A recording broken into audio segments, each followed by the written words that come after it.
if there's one piece of advice I can give to anyone, it's don't be just 80s Billy Joel doo-wop. And if you understand the reference, even better. You're an awesome person. Missouri musicians, then and now. Man, it is hot in my front porch right now. That's where all the action is. And, I got an air conditioner out here, but obviously that would be problematic to have that running. Oh, yeah. Water cord. I'm just going to sit here and just sweat, man. Oh, yeah. I get it. My house doesn't have central air, so I've got, I think, 3 AC units throughout the house, and whenever I'm trying to record any music, I have to turn them all off. Oh, and no.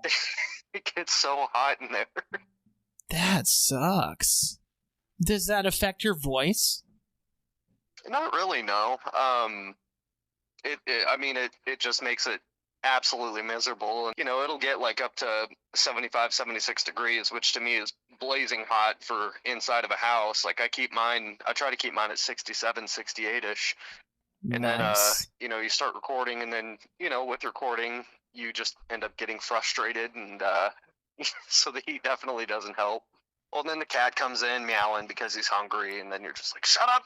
I'm trying to do things. Just clear a spot in the band. There you go. Oh, yeah. It's obvious he wants to be in the song. Oh, man. Dakota Livingston in Kansas City right now, supporting Kalani Music. Is Yes, that right? sir. That's awesome, dude. Your phone quality is like phenomenal. I struggle with phone interviews sometimes, but everything sounds really clear and stuff, so that's good. Oh, good. I'm glad it's coming through okay. Like I said, there's a decent amount of traffic down here. I was hoping that it wouldn't be too much background noise. Oh, man, I can't complain because, like, if you go back and listen to any other episodes, you'll hear, like, cars driving by and like, kids banging on the window, and, yeah, it's great. I'm hoping that people don't, like, really notice those, that they're more like Easter eggs, Oh, yeah. Where are you located? So I'm located in St. Joseph, Missouri, so I'm about 3.5 hours north of the Lake of the Ozarks. Wow, yeah, I've been through there. That's a huge town. It's a big place, man. It's got a lot of very rich history. It's kind of one of those overlooked spots of Missouri. Yeah, the Pony Express stuff, right?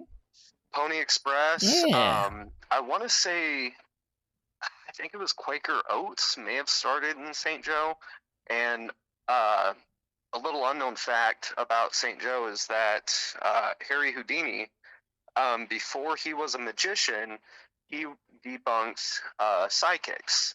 And so he would go to these, these mystifiers and psychics and just publicly debunk them. And the very first one that he did was in St. Joseph, Missouri. He frequented St. Joe pretty often. That's cool. I didn't know that. Oh, yeah. I thought he was just a magician. I was going to say a musician. No. So he started out, like I said, as a psychic debunker, and then he, from there, branched off into like different stunts and magic and things like that. Oh yeah, he was the escape artist. That's right. Mm-hmm. That's what he's famous for, I guess. That's pretty cool. So you probably have like just unlimited places to play up there, right? St. Joe's got a pretty good selection of different music venues and things like that, and the downtown culture, especially of St. Joe, has expanded quite a bit. So there's a new brewery that just opened up that I think is about to start doing live music. And, there's 2 or 3 other breweries in St. Joe, and then, countless bars that do all kinds of music.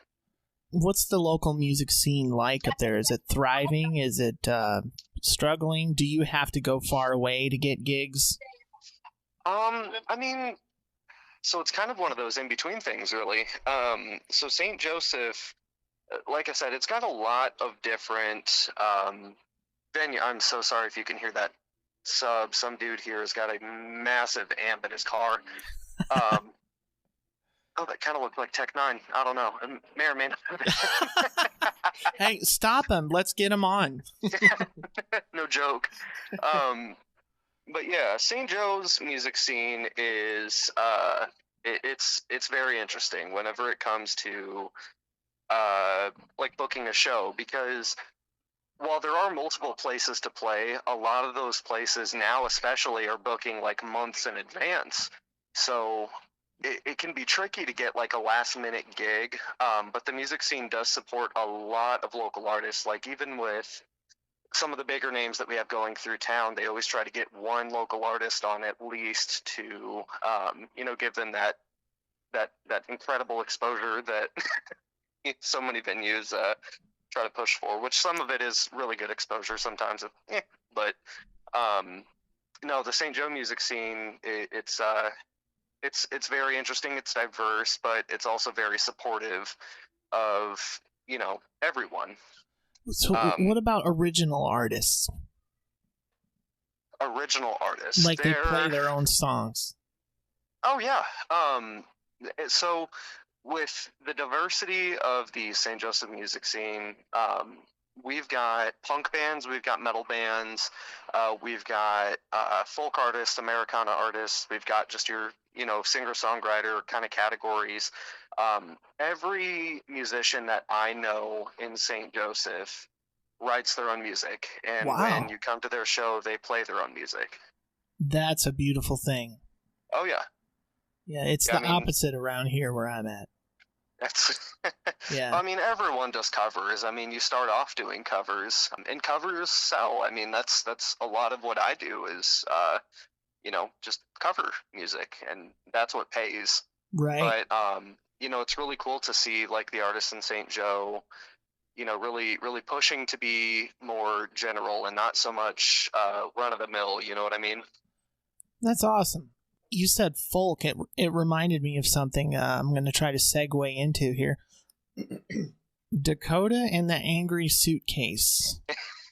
Tell me about that, because I saw dark folk, which you call y'alternative. Y'alternative. Yeah. I love it. Tell me about it. So Dakota and the Angry Suitcase is a project that I started back in, I want to say it was before COVID, maybe, or maybe it was during COVID. I'm not sure. I had a lot of time. I think it was during COVID because I had a whole lot of time. So I really dove deep into music back in 2020. Now, prior to all that, my fiance had introduced me to artists like Amigo the Devil, for example. He's one of my biggest inspirations, one of my favorite musicians of all time. So when she introduced me to his music, that kind of gave me that drive to get back into it. I'd never heard anything quite like his style before, because he does what you would call, or I guess what he coined as murder folk, which is a lot like murder ballads, but with a folky twist. Wait, what? Yeah. I've never heard murder included in a genre of music. It is a thing. It's not a wide known thing, but it is definitely a thing. Okay. So whenever I was introduced into his music, I really kind of fell in love with that particular style, in the sense of like the kind of folky, bluegrassy. Of course, Amigo the Devil's a little more folky, but from listening to his music, I got into bands more like the Bridge City Sinners and Harley Poe, some of these darker, folky, bluegrassy kind of musicians. So from there, I started writing my own kind of music, and then, started playing at some of the local open mic stages, like at Unplugged in St. Joseph. From there, though, after I started writing, the owner's son, his name is Jason Johnson, my bass player, he started learning some of my music and telling me he wanted to play with me at times. So we got together and started playing and decided that we were going to form this duo, and we were trying to find a name, and I couldn't think of a name at the time. So I did what every other musician would do, rightfully, and put my name into a random band name generator. And so after like 10 or 12 clicks, it popped up with Dakota and the Angry Suitcase. And I was like, well, that is weird, it's eclectic, and it's rememberable. So I am going with that name. That is so cool. This is episode... 22? 23, 22, I think, and I've never heard someone's band name come from a band named Generator before. That's awesome. That's so cool. Well, I was trying to think, should I go under an alias? Because, some musicians will do that. They'll go under an alias of some kind or a ghost name. For their side project? I was trying to... What was that? For their side project? Oh, yeah. Yeah. And so I was trying to think of one because, like my great-grandpa, his name is Tex Owens. He was a musician, and he did a lot of the, kind of folky, bluegrassy style stuff. Country, I guess, is just a broad term to put it. And he played everywhere from, Missouri down to California and, up north. And he toured quite a bit and had his own radio show in Kansas City and then another in, I think, Arkansas, if I'm not mistaken. So I was trying to think of a name, based off of his. And I couldn't quite think of anything. And, I was trying to think of something original and I couldn't. And Dakota and the Angry Suitcase became about the most original thing I could, I could land on after that random band name Generator popped it out for me. Well, I saw you have 876 followers on that page and then 1,800 followers on your regular Facebook page. That's a lot, man. What are you doing to get that many followers? For me, it was a lot.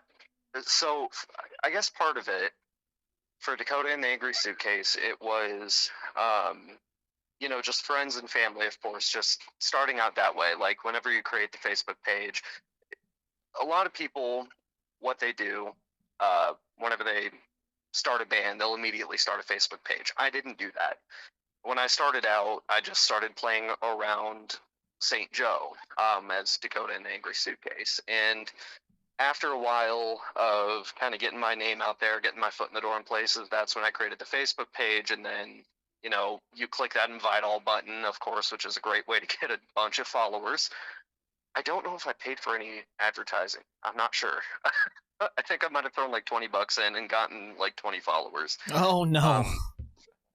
But a lot of it was just natural, self-promotion, I guess would be a good way to put it, or, family and friends sharing your page, just kind of natural traffic and, kind of being established, I guess would be a decent way to put it. I think that's the key, because I've touched on this with a lot of other artists, and I don't recall many of them saying that they waited to jump on social media and they kind of got their foot in the door, and got gigging experience and stuff. So that may be it, I definitely won't say that's the best way to do it, because for me, a lot of it was just just being lazy. I hate starting Facebook pages and, doing the social media thing. And as a musician, it's definitely one of the key things that you need to do. It's very, very important that you network and stay active on social media. I mean, every musician I've talked to that's active on social media, they hate doing the social media thing, but yes. You gotta do it, Yeah. I'm a member of some groups in this area, and I see the same post across every group, and I'm guilty of it too. And then I'll see like the same show flyers and the same selfies and stuff, and I'm just like, it's just it just tires you out. But at the same time, in the back of your mind, you're getting familiar with these people. Oh yeah. You never know who's gonna see, that flyer. You'll post it in one page and might get a like, or you post it in another and you might get 20. And it's one of those things that social media networking definitely has its perks. It's just a lot of work, It really is, and it's strange because it kind of started out as, just a fun thing, like, oh, I'm gonna talk to my family from far away and stuff, and now it's like social media is my job. Oh yeah. And if you're an artist, you really got to do it. The power of that little click. It's crazy. Yeah, it's so hard to get a like, to get a reaction, and it seems to me like controversy and negativity is what gets the most reaction from people. And that's why artists really struggle. And they're like, why don't people comment on my stuff? And why don't they share it? And why don't they like it? It's like, because it's not negative. If you said something offensive or negative, they would be all over it. And it's just, that's such a shame, because that's kind of the opposite intention. Like, it works against an artist. You know what I mean? Oh, yeah. I mean, heck, we all open up Facebook or Instagram or TikTok or whatever every single morning, you know, for hundreds of thousands of millions of people across the globe. That's the first thing they do. And it's extremely disheartening when the first thing you see is, you know, oh, there was a school shooting, or there was an earthquake, or so-and-so politician did so-and-so messed up thing, or, you know, whatever it is. And that's kind of where it falls into the hands of artists, not just musicians, but, you know, artists and positive people to kind of brighten up the feed a little bit, and, you know, maybe post a link to a song that you wrote, or, you know, post a drawing or a painting that you did last night to kind of, you know, liven it up a little bit and not keep it so sad and dulled down, you know? Yeah, like if I wrote a song about, you know, I cut my cat's whiskers off, it would blow up because everybody would be mad about it. Which, I don't have a cat, by the way, people, so that's right. Hypothetical. But you know what I'm saying. Like, if I posted a link to a song called "I Cut Off My Cat's Whiskers," it would go nuts. I like the name of that. Like, I feel like that would be a very good folk punk song, you know? Well, hey, you go right ahead, sir. You can have that one. I might have to use that. Well, hey, changing gears here. Tell me about your musical background, because you were talking about your grandpa, and it sounds like he was a legend. When did you start playing guitar, and what are your influences and stuff like that? So I started playing guitar, I want to say I was like 14 or 15. At that time in my life, I was very much involved in the local church where I grew up, which is in Gower, Missouri. It's a small town, 1,526 people. The Baptist church that I went to was like 3 blocks away from my house, so that's where I went to youth. We hired in this youth, you know, pastor, so to speak, and he was a musician. And after months of watching him on the stage, I decided that I wanted to learn how to play guitar. You know, the Christians and the Baptists that I spoke with, you know, they were like, well, music's your God-given gift. And I was like, okay. So, you know, I learned how to play guitar from there. At the time, I was very much influenced by metal. I knew my family's you know, musical background was more in the country side of things, but I wanted to be that super edgy teenager, you know, emo metalhead kind of kid. And so I learned a lot of like metal and punk and things like that. Then I became a youth worship leader. I did that for about 5-ish years, I think. So I played a lot of like gospel music, so to speak, on Wednesdays and Sundays, and then in my alone time in my room, it was a lot of metal music, which was extremely controversial and hilarious. So after that, I kind of left music. I graduated and moved to St. Joseph, and I didn't necessarily have any kind of musical outlets in St. Joe because I was 18. I couldn't go into the bars, I couldn't go into open mics and things like that. So I let music go for quite some time. During that time, I did a lot of stunt performance. So I was a sideshow performer. Really? I did, yeah. So I did fire eating and fire breathing, human blockhead, which is the basic concept is you take a very narrow object like a nail and put it into the nasal passage. But on stage, you're taking a nail and hammering it, quote unquote, into your nose, which you essentially are doing. So after, let's see, I did fire eating and fire breathing for about 3 years, and then I went on tour with the World of Wonder sideshow. I was out for like 3 months, I think. And while I was out on tour, I learned how to do sword swallowing, which expanded my sideshow a lot, you know, because I could sell that. I was the youngest sword swallower in the United States for just a little bit. Wow. And yeah. So after a while of doing sideshow, I just kind of fell out of it. Wouldn't necessarily say I got bored of it.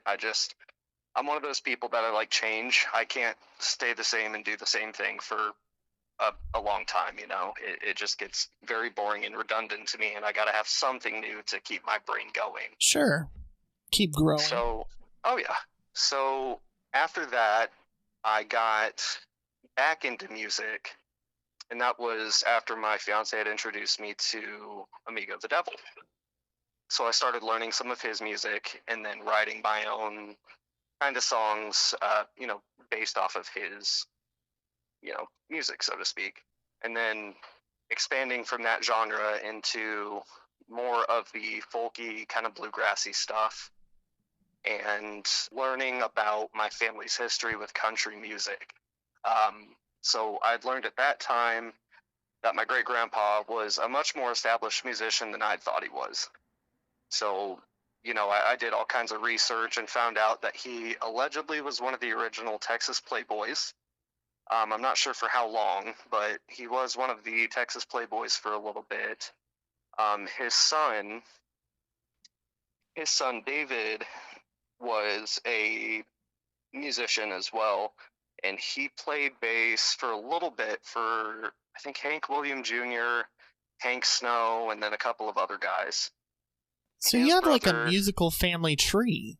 Oh yeah, absolutely. One of my uncles as well, I didn't know this until a couple of months ago, but he helped produce Willie Nelson's album Red-Headed Stranger. So you found all this out after basically learning the guitar yourself? Well, after. It was, just because no one in my family had really talked about our music history, so to speak. I want to say I'm like a 4th or 5th generation musician in my family. So the people at the church were right. It was your God-given gift. Yeah. Passed down through the family. And dude, that's crazy. That's so cool. It blew my mind when I found out. I had no idea, and it surprised me how many people in my family didn't know that either. There was one night I was on eBay. I was feeling super nostalgic, so I got on eBay for some reason looking for, any of my great-grandpa's records or anything like that, and I found one of his, I'm not sure what you would call it. Nowadays we call it an EPK, but it was basically like this piece of paper. It's got a photo of you and a bunch of information about your story, so to speak. And I found one that someone had along with one of my great-grandpa's records, clear out in California. Did you bid on it? Yes. Oh, yeah, I bought it. Nice. You can have like your own Hard Rock Cafe at your house and just have your family's stuff hanging up on the wall. Oh, yeah. Oh, yeah. The 2 records, they were just little 7-inch records that my grandpa released. I've got a copy of each of them in my house. I've got his little poster thing framed, hanging up on the wall, or getting ready to hang it up on the wall. But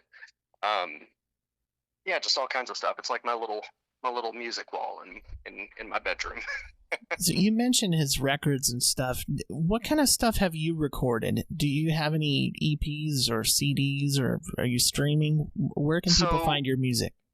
Yeah, so for Dakota and the Angry Suitcase, we are on all streaming platforms. We released our first EPK last year, I think about roughly a year ago, called Dirt Diggin' and Ditch Pitchin'. So that is streaming on all platforms where music is streamed. And then for my solo stuff, it's only on YouTube right now, I think.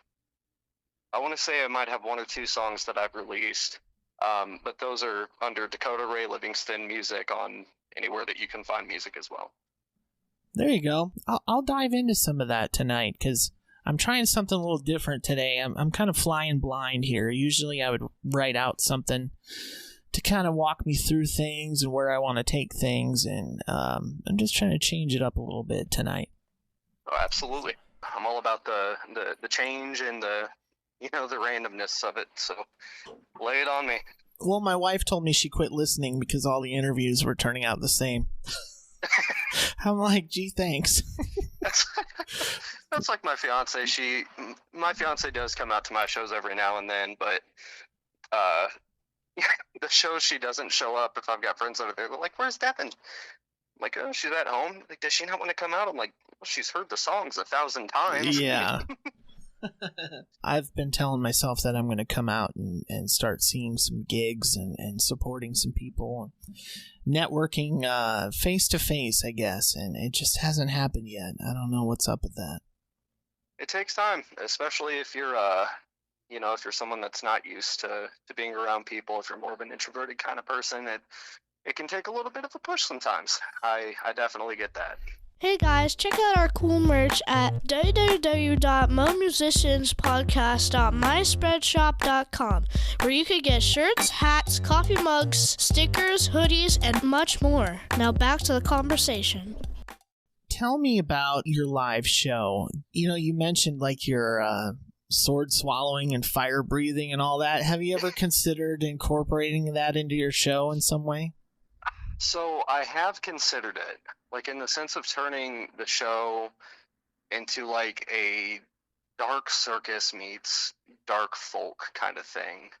I've definitely considered it. It's just tricky trying to figure out how to sell that kind of a show. That would be gnarly. Which, yeah, it's one of those things that with the sideshow, it's definitely one of those things that's a little bit tricky to market where I'm at. Between St. Joseph and Kansas City and Omaha and places like that, there's only a few places that would really be interested in that kind of a thing.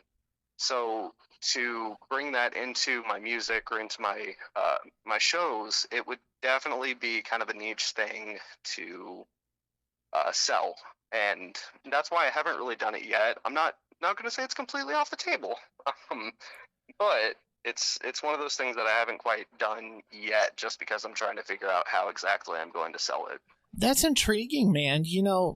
It's wise to be cautious with that. It sounds like you've done your market research, as they would say, and you got to protect the brand and try not to screw things up. But I think that's a really cool idea. I hope it would work out, even if it's a one-off kind of thing. Thank you. Yeah, it's definitely been suggested by people that have known me long enough to know that I used to do sideshow and stunts and things like that, and it's something that's crossed my mind, and maybe one day it'll happen. Well, hey, so you're an acoustic artist only, is that correct? Yeah. I talk to a lot of acoustic artists, and I don't know how that happened. It wasn't intentional, but what do you think is causing the popularity of acoustic artists to rise lately? It seems like all I see on Facebook is just people doing their own thing, doing the acoustic thing. Oh, man. So there is I've thought about that. I've had conversations with other musicians. You've noticed that too, huh? Yeah. Yeah. I think that part of it was COVID.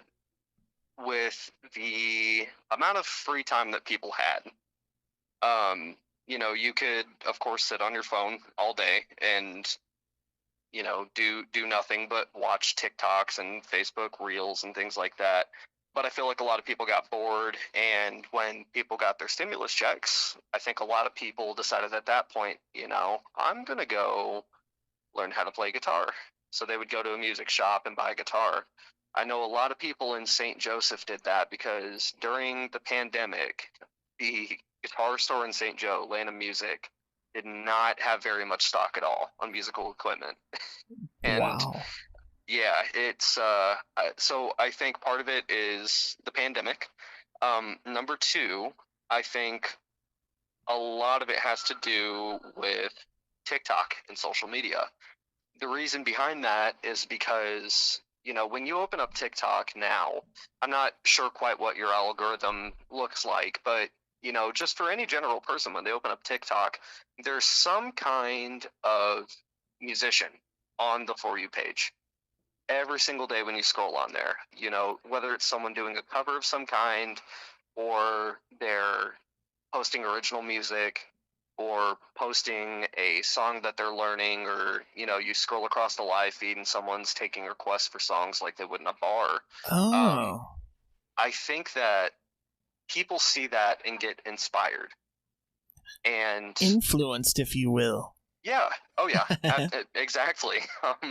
I think that when people see that kind of thing, they feel encouraged, because I do. I mean, when I see that someone came up as a musician from something to nothing, just solely based on social media, whether it was one of their audios going viral, or they gained hundreds of thousands of followers over time from just being consistent with their posting and being good at what they do. I definitely think that's something that inspires people to want to try it. And I think it's something that should be inspirational, because you never know what can happen. And that's kind of the beauty of social media. It's the beauty and curse of social media, is that you never know what's going to happen. I may have to give that another shot, because my For You page would have the guy in the Grinch costume dancing with the vacuum, and the guy with the Michael Myers costume terrorizing the town, and I need to give it another try and get some musicians in there. I had one audio of mine go viral on TikTok, and it had nothing at all to do with music. It was during the pandemic. I remember that because I had a pink and green faux hawk. So I had a bottle of Jameson in my hand, and I walked into my bathroom, started recording, and I slammed the door, looked in the mirror, and said, "Hi, would you like to take a second to talk about our Lord and Savior goth chicks and fishnets?" And that one little 7-second audio blew up overnight. It was the dumbest thing I've ever posted, yet it's the one thing that has gotten the most traction on my TikTok account. Isn't that frustrating, though? Oh, it's extremely frustrating. It's disheartening. Oh, man. Is it not just a crapshoot with all this stuff? I definitely think that there's some control that they have over the algorithm, because if you post a 10-second clip of you, I don't know, frying an egg and flipping it in the pan, that's like 1 million views. But if you post something like trying to promote yourself, which I've experienced, you'll post like a clip of your song and say, "Hey, go stream my new song on Spotify," or something like that. It gets like 71 views. It's the craziest thing. Yeah, maybe they throttle that kind of thing, or shadow ban that kind of thing, so then people will be more likely to pay for promotion. I am 100% on the side that they absolutely do. Huh. I never really thought about that until now. That kind of sucks. Yeah, like I said, it's very disheartening. It can make you want to stop trying. Don't stop trying, but it can be disheartening at times. That is certain. This is Tim from Mad Existence. Hey, this is Teddy Wright. Hey, it's Brandy Lee, and you're listening to Missouri Musicians Then and Now podcast.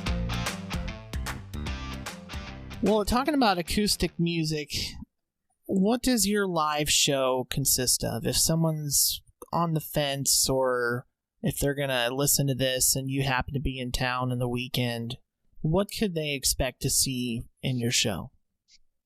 I would definitely say diversity. Mainly what I play is country music.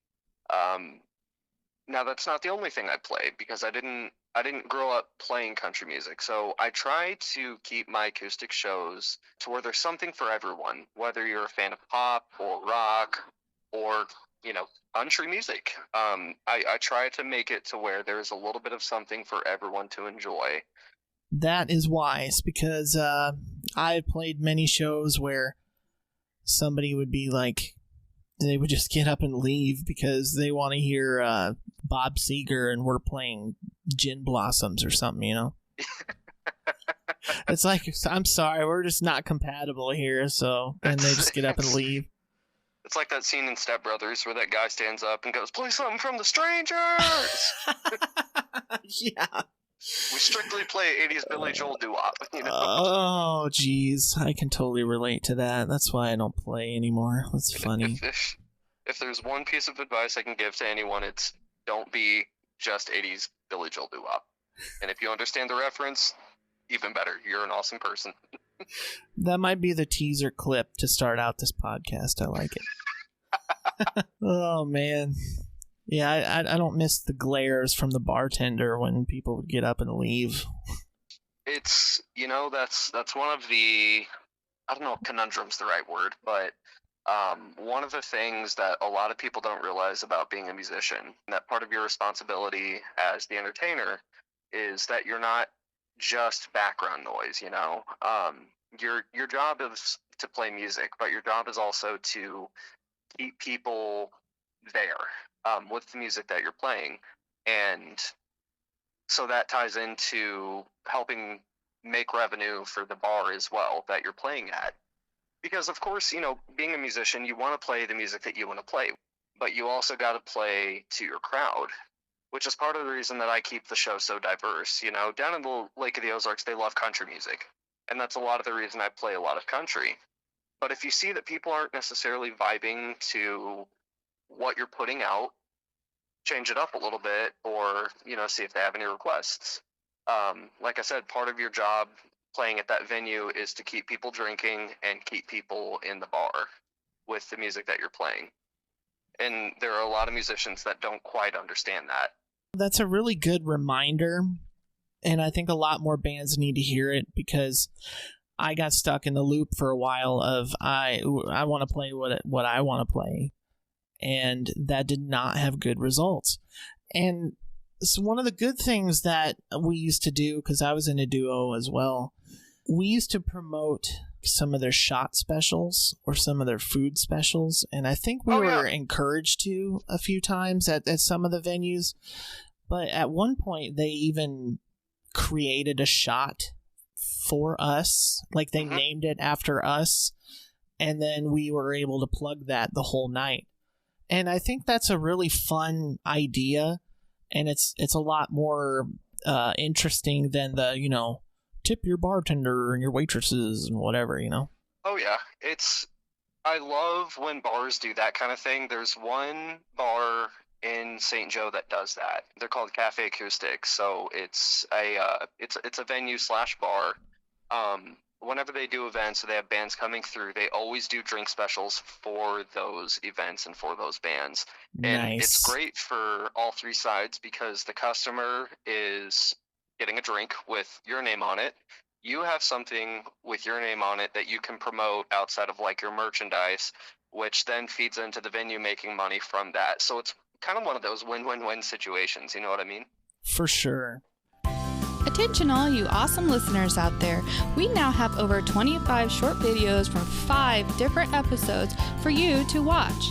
Hop over to the YouTube page, www.youtube.com/@momusicianspodcast to enjoy today. And as always, thanks for your support. I want to hear about your best gig and your worst gig. Oh boy. So it was the first time I played one particular show. It was my first time booking the band there. So as soon as we start playing, I was super nervous as it was, because I'd never played at this place before, and it wasn't the kind of place I saw myself playing. We get one song in, and this lady walks up super, super drunk. And she goes, she does this thing where she claps her hands as if she's trying to make a point and just goes, "Picture." And so me and my bass player Jason looked at each other. We're like, "Huh?" And then we looked back at her and, "I'm sorry, what did you say?" She goes, "Picture," like slower while still clapping, as if saying it any slower was going to get her point across. And we still didn't quite understand. So we asked her, "Did you want a picture?" And she goes, "No, oh my God," and then just throws her hands up and walks away. We realized after the show that she wanted us to play Picture by Sheryl Crow and Kid Rock. And the only reason I say that is the worst is because I've told the story about that so many times at shows that anytime I play a solo show or a duo show anywhere where my friends are at, they always send someone random up to the stage to go, "Picture." Every single time. Oh, jeez. Best, I would have to say, it was one of my more recent shows. It was a couple of weeks ago at the Dubliner in Omaha, Nebraska. And I've been there one time before to watch another one of my friends play. His name is Jared William Gottberg. He plays in and around Omaha and all over the place. He does a lot of shows with Gage Lee. They have a thing called the American Rebel Tour. But I went to the Dubliner to go watch his show and ended up, he let me up on stage for like 10 or 15 minutes. Anyways, ended up getting a show booked. I did that show a couple of weeks ago, and I didn't know what I was getting myself into because there are some venues that have like a built-in crowd. So I showed up not knowing what to expect, and I didn't realize that the built-in crowd for that place was so massive. Oh. That show went off so well. The people in Omaha that frequent the Dubliner love just live music in general, but that show was so amazing. We had so many people, singing along and putting in these awesome song requests that I actually knew, and that's always good. Oh yeah, it was an awesome night. People were super reactive. People were tipping well, which of course is great. But people were just really enjoying the time, and when you're a musician, you really feed off of your crowd, and that definitely made it a lot easier for me to play that show. That's so cool, man. It kind of reminds me of some of the times that I had, but on the negative side, one time I played a gig and they literally had the NBA Finals on TV right behind us on stage. Oh, man. Yeah, it's like, how can you engage the crowd when there's so many other things to get their attention, Yeah, I've had shows like that where I would play a show and like the Kansas City Chiefs would be on in the background. Like on the TV right behind me, or it would be a game night and they didn't realize it was a game night and had no one show up to the show because it was a game night. You just lay down your sword and you're like, well, I guess I'm background music tonight. Exactly. You win some, you lose some, I guess. Well, yeah. I mean, you see all these people looking up at you, and you don't realize what's going on behind you, and all of a sudden, in the middle of the song, people start hooting and hollering, and you're like, "Oh man, I'm doing really good." And then you look behind you, and it's like Chiefs touchdowns. Oh man, those are like they're not great gigs, but they're not bad. They're just kind of like, well, here I am. Just, yeah.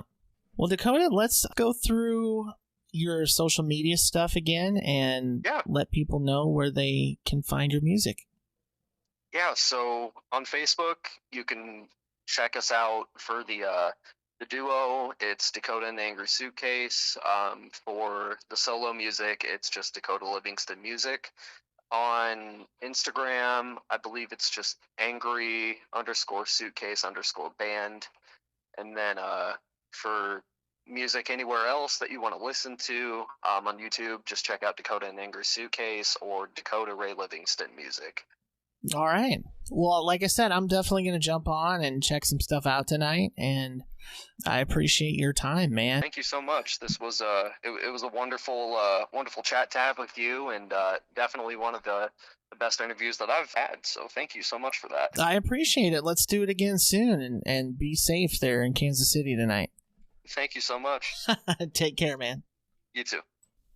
Hey everybody, it's Jordan. I just wanted to invite you to check us out on Facebook. Like, follow, drop me a message. Let me know if there's someone you'd like to come on the show. Tell me what your favorite podcast episode was. Give me some feedback, tips, tricks, positive stuff, negative stuff. If you have a question you'd like me to ask our guest, let me know on Facebook. I just want to hear from you, so let's talk. I hope to talk to you soon.